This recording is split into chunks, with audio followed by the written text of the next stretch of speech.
시간은 최고의 재산입니다. 1.5배속을 추천드립니다. 자, 오늘 공부할 부분은요. 자, 2024년 경제금융시장 전망. 자, 이 녀석은 우리 하나금융경영연구소에서 발행한 10월 12일자죠.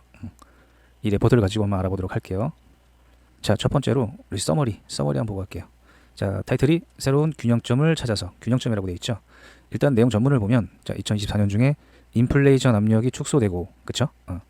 글로벌 통화 긴축이 종료되고, 금융 여건은 점차 완화될 전망이라고 이 하나은행에서는 보고 있어요. 인플레이션 압력 축소 우리 다 알고 계시죠? 그리고 긴축들이 서서히 종료가 돼가고 있고, 지금 미국에서도 그렇고 우리나라도. 근데 우리나라는 일단은 미국의 움직임을 좀 본 다음에 결정을 해야 될 것 같은 느낌적인 느낌이 좀 들죠. 자, 일단 그 다음은 3고 현상. 자, 우리 3고에는 뭐가 있을까요? 첫 번째 3고 높은 거 3개. 첫 번째 고물가, 그리고 고금리, 그리고 고환율. 자, 이렇게 3개를 얘기하는 게 3고 현상이에요. 자, 여기에도 이게 진정에도 불구하고, 자, 중장기적 관점에서는, 자, 구조적 변화들로 인해서 새로운 균형점에 주목할 필요가 있다고 보고 있어요. 이 리포트에선. 자, 그 내용 중에 우리 인구 구조 변화, 그쵸? 그리고 탈세계화, 그리고 기후 변화, 이런 구조적 물가 압력이 지속되면서 우리 저물가 저금리 기조로 복귀하기 어려울 가능성에 좀 유의를 하자라고 보고 있는 것 같아요. 그리고 성장 측면에서도 여기 보면 세계 교역이 좀 둔화돼 있죠. 그리고 저출산 고령화 빨라지죠, 지금 우리나라는. 그죠? 저성장 장기화가 우려된다는 거. 그 밑에 표로 와서 한번 보도록 할게요. 우리 3고의 시대라고 얘기를 하는데, 일단 공급난 교란, 그리고 원자재 가격 급등이 있었죠. 뭐 러우 전쟁이라든지 여러 가지 문제들로 인해 가지고 탈냉전의 종류도 있죠. 그래서 공급망 교란이나 원자재 가격 급등, 이런 것들이, 자, 우리 고물가로 이어지면서, 자, 급격한 통화 긴축을 했죠. 그 다음에 금리가 올라갈 테고, 당연히 환율도 올라갈 테고, 성장은 1%대 머물고 있다는 게 지금 3고 시대의 현상입니다. 그러니까 이 녀석을, 자, 우리 2024년에는 어떻게 정상화를 해 나갈 것이냐라고 한다면, 일단 2%대 물가 복귀해야죠. 우리 목표 물가 있죠. 특히 모든 나라가 그러겠지만 우리나라도 한국은행에 가면 한국은행 정문 이렇게 딱 써 있죠. 크게 해가지고 여기 동상 이렇게 있고 위에 물가 안정, 한국은행 입구에 이렇게 크게 써 있습니다. 여담이었고요. 우리나라에서 바라는 물가 기준은 2%대예요. 그쵸? 미국에서도 2%를 기준 물가로 보고 있지만, 뉴노멀도 얘기를 하고 있겠지만 아직은 섣불리 결정하기는 좀 애매한 거 하고 지켜봐야 될 것 같아요. 그 다음에 공급난 교란을 좀 완화시켜야 된다는 거. 그리고 원자재 가격 상승이 너무 심각했죠. 그쵸? 잠재 성장률 수준의 성장, 그리고 금리 환율 하향 좀 안정시켜야겠죠. 그리고 통화 긴축. 지금 이 긴축이라고 보기엔 조금 애매모호한 것 같은 느낌도 있지만, 일단은 이 긴축을 마무리해야죠. 일단 이전보다는 긴축이 맞으니까.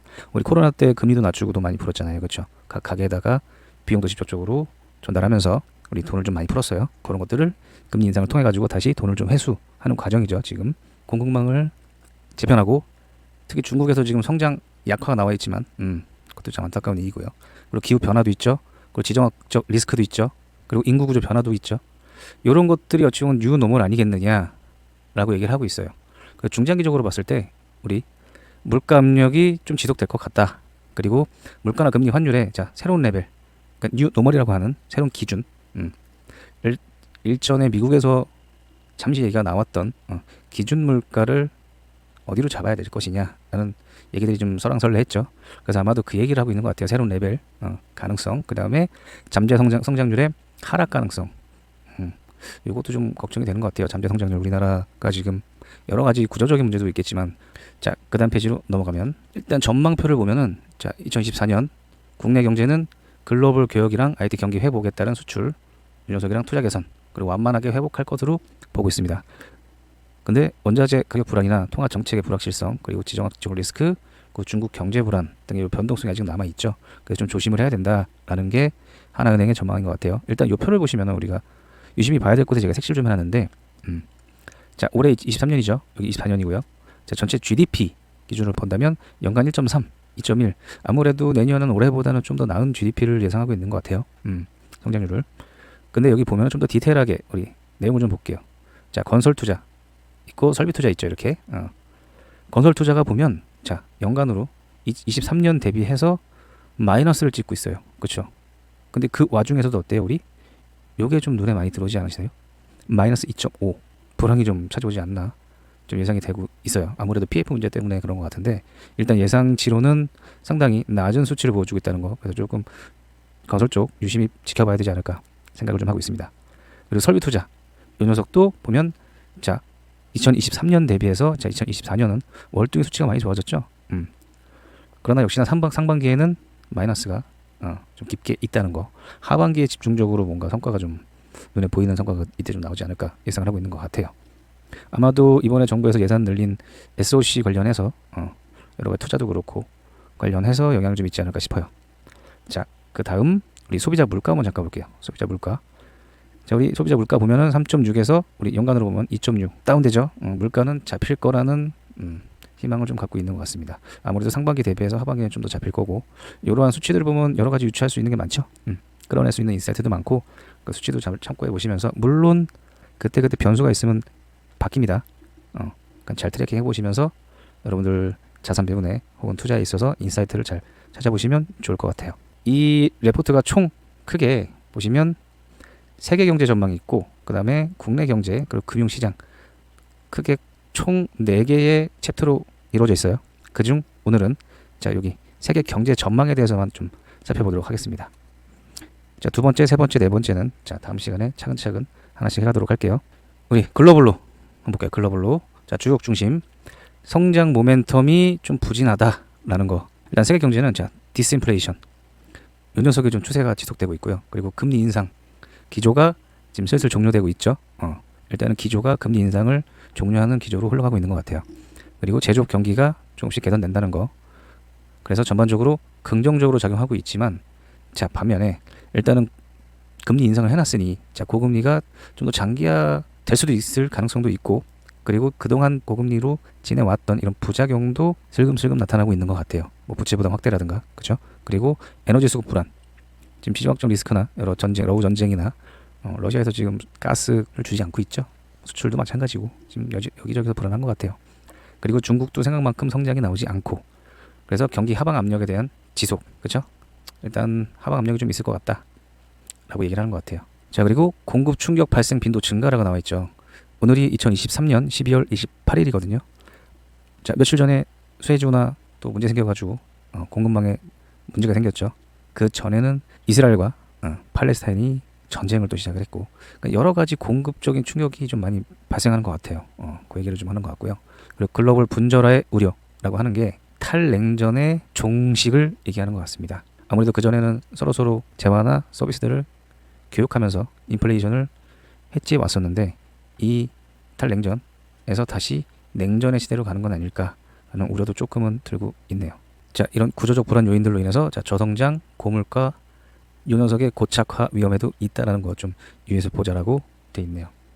자 일단 이 표를 보시면 자 글로벌 경제 성장률 전망을 보시면 자 아시아 신흥국 경기 회복을 하고 있죠. 성장률이 자 인도나 인니, 베트남, 중국 뭐까지 좀 끼자면 성장률이 괜찮죠.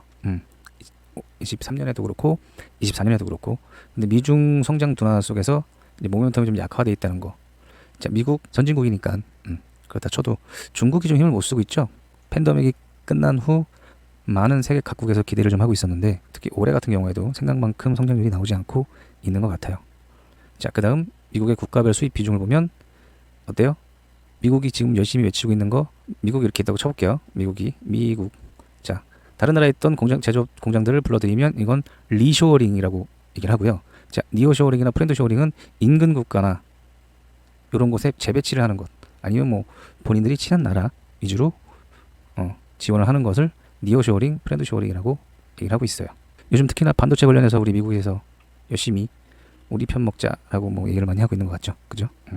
이렇게 참고하시면 되고 자 그다음 세계 성장이나 교역의 물가 장기 평균을 보면 역시나 고물가 고착화 가능성이 높다라는 거 그렇게 전망이 되고 있습니다. 자 다음 페이지 보면 자 우리 미국 한번 보겠습니다. 자 방어막 약화에 따른 성장 둔화 우려라고 되어 있는데 일단 미국 경제는 통화 긴축의 누적 그렇죠. 짧은 시간에 우리 금리를 많이 올렸잖아요. 그렇죠? 그 속에서 자 초과 저축이 소진됐다는 거. 우리 팬데믹 때 돈 많이 풀었잖아요. 돈 이렇게 막 풀고 우리 미국 국민들이 이걸 받아서 저축도 열심히 하시고 이따 표 보면 다시 말씀을 드릴게요. 그 다음에 학자금 대출 상황 같은 거 감안했을 때 자 소비 중심의 성장세가 약화될 거다라고 예상을 하고 있네요. 다만 자 인플레 둔화 추세가 지속되고 자, 인플레이션이 조금씩은 잡히고 있는 것 같아요. 그리고 양호한 가계 자산, 그리고 산업 정책들의 효과들이 좀 있었죠. 그래서 침체 가능성이 좀 제한적이다라고 보고 있어요.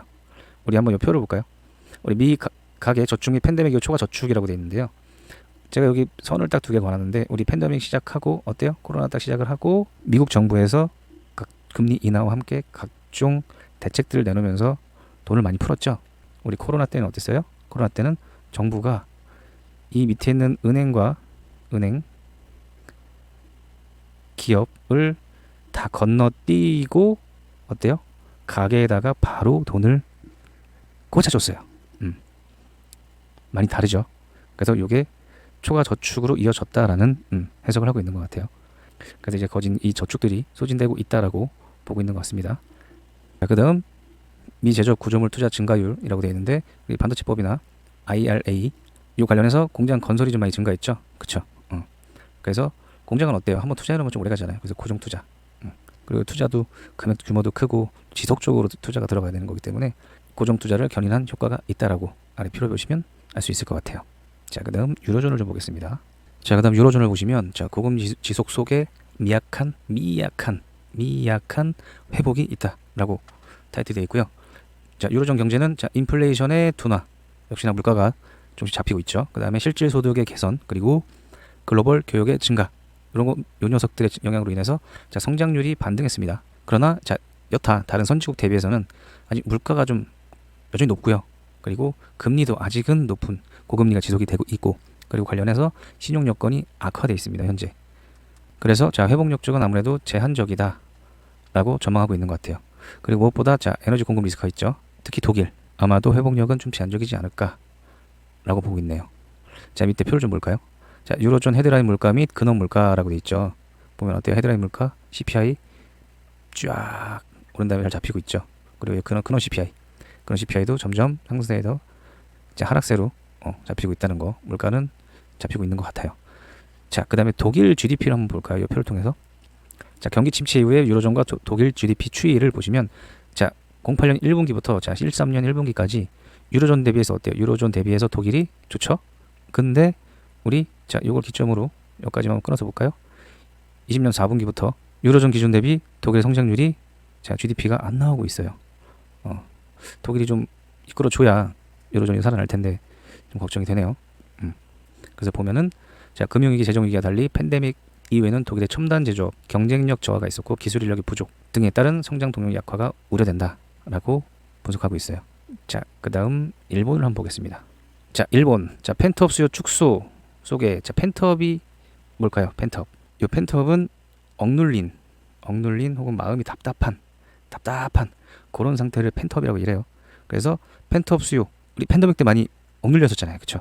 그 수요들이 폭발해 주길 바랬는데 이 녀석도 생각보다 기대치 못 미쳤죠. 그리고 이 축소 속에 자, 물가 부담으로 성장 약화라고 타이틀을 잡았네요. 내용을 좀 볼게요. 자, 수출의 점진적인 회복과 정부의 투자 촉진 정책에 힘입어 자, 수출의 회복 그리고 정부의 투자 촉진 정책 엄청 열심히 하고 있죠. 그래서 민간 설비 투자 증가 등은 성장에 긍정적으로 작용을 하고 있다라고 보고 있습니다. 그래서 이 내용들을 보면 설비 투자액을 27년까지 115조 엔까지 확대할 방침이라는데 반도체도 그렇고 좀 일본이 지금 정부에서 상당히 열심히 뛰고 있는 것 같아요.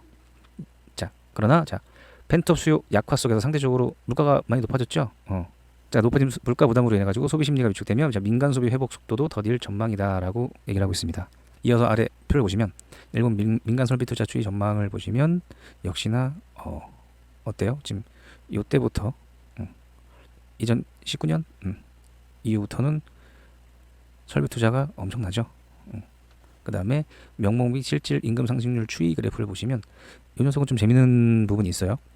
자, 임금 인상률 합의 자, 평균 3.6%라 되어 있죠. 자, 30년 내에 최고치 이 3.6%가 그러니까 임금 인상 3.6%가 30년 중에 최고치라는 얘기를 하고 있는 거예요. 그런데 그럼에도 불구하고 자, 명목 임금 상승률은 물가 상승률보다 낮은 수준이다. 이게 무슨 말인고 하니 이렇게 임금 인상이 되었지만 실질적으로 물가 상승률 대비해서 보니까 실질 임금 그러니까 실제로 오른 건 어디냐 얼만큼이냐 봤을 때 마이너스라는 거죠. 충격적이죠. 그만큼 물가가 많이 올랐다고 볼 수가 있네요. 일본은 여기까지 보고요. 자, 우리 중국. 자, 중국 경제 전망을 보면 자, 성장 모멘텀 약화에도 불구하고 자, 정책 대응이 하방을 지지한다라고 전망하고 있습니다. 정책. 아무래도 공산국가의 최대 장점이죠. 자, 정부의 부동산 의존도 축소. 우리 여기 헝다나 완다 비의원 사태들 여러분 뉴스에서 많이 접해보셨죠. 자, 그런 녀석들의 자, 구조개혁 지속으로 성장세가 둔화하는 건 불가피하나 그리고 가계 심리 회복을 통한 소비 촉진. 이 소비 촉진을 엄청 노력하고 있는 것 같아요. 그리고 리스크 확산 방지 차원에서의 정책 대응. 이 녀석이 이런 것들로 인해서 자, 경기 상방 요인으로 작용을 한다라고 보고 있는데 일단 다시 부동산 쪽을 좀 보자면 부동산 시장 부진은 자, 지방 정부의 재정 부채 부담 가중으로 돼 있죠. 자, 지방 정부가 보통 채권 발행해가지고 재정을 운영하고 있는데 이 지방 정부랑 이 중국 내 부동산 기업들과의 상관관계도 꽤 크거든요. 자, 그다음 자, 중소형 은행들의 자산 건전성 악화. 당연히 그렇겠죠. 은행들 자산 건전성. 그래서 뭐 대체적으로 금융 부분의 취약성을 증가시키고 있다. 라고 분석을 하고 있습니다. 일단 밑에 주요 경제 지표 증가율 추이를 보시면 디레버리징 및 미중 갈등 재점화 그리고 내수 회복이 제한적이고 중장기 둔화에 주목이라고 되어 있는데 표 보시면 자 YOY예요. 어때요? 자 20년, 22년은 우리 팬데믹 그쵸? 팬데믹이고 올해 23년, 내년 24년인데 팬데믹이 끝나고 올해 중국의 성장이 나와줄 줄 알았지만 어때요? 지금 보면 성장률, 소비 판매, 투자, 수출은 역시나 이런 거 보면 어때요? 안 좋죠? 안 좋네요. 자, 근데 여기 왜 색칠을 해놨냐면 그래도 24년엔 수출이 좀 좋아질 것 같다라고 전망하고 있는데 이 수출은 어디에 영향을 미칠까요? 당연히 우리나라에 영향을 미치기 때문에 우리나라도 성장률이 괜찮게 나올 것이다. 이전보다 그죠? 이전보다 라고 예측을 좀 해볼 수 있지 않을까 생각합니다. 자, 이어서 자, 부동산 개발업체 조달액의 증가율 보면은 자, 부동산 개발업체들의 자금 조달난 지속이 되고 자, 일부 개발업체들의 산발적인 도산 발생 가능성도 아직은 존재하고 있는 것 같아요. 어느 순간 여러분들 이 헝다랑 완다 비구이완 뉴스가 쏙 들어갔죠. 일단 뭐 정부 측에서 그러니까 중국 정부 측에서 잘 막았다고는 얘기하고 있지만 글쎄요. 아직은 도산 잠재 위험이 좀 남아있지 않을까 이렇게 살짝 좀 생각해 볼 수도 있을 것 같아요. 자, 그 다음으로 넘어와서 중국 지방정부 부채 상환 여력을 좀 보면 자, 부동산 시장이 침체되면 지방정부 재정이 악화돼요. 이 채권, 지방정부 채권이랑 좀 연관이 돼 있거든요. 그래서 재정이 악화돼 있어서 재정이 취약한 지방정부들은 디폴트 위험이 있다는 거. 자, 이어서 신흥국을 보시면 자, 견조한 내수 및 FDI 유입 등으로 양호한 성장이라고 돼 있죠. 여기서 FDI 조금 낯설지 않으세요? 자, 외국인 직접 투자의 약자입니다. 자, Foreign Direct Investment. 발음이 좀 안 좋습니다.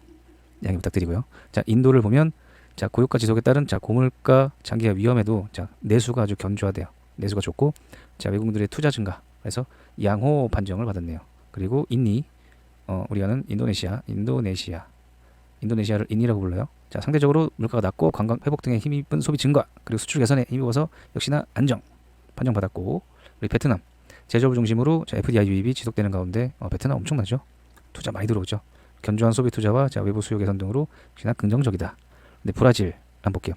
재정 지출을 확대했는데도 불구하고 금리가 아직은 높고 내수도 위축돼 있고 자, 수출 상대국 경기가 아직은 부진해서 자, 성장은 둔화될 것이다라고 예측하고 있습니다.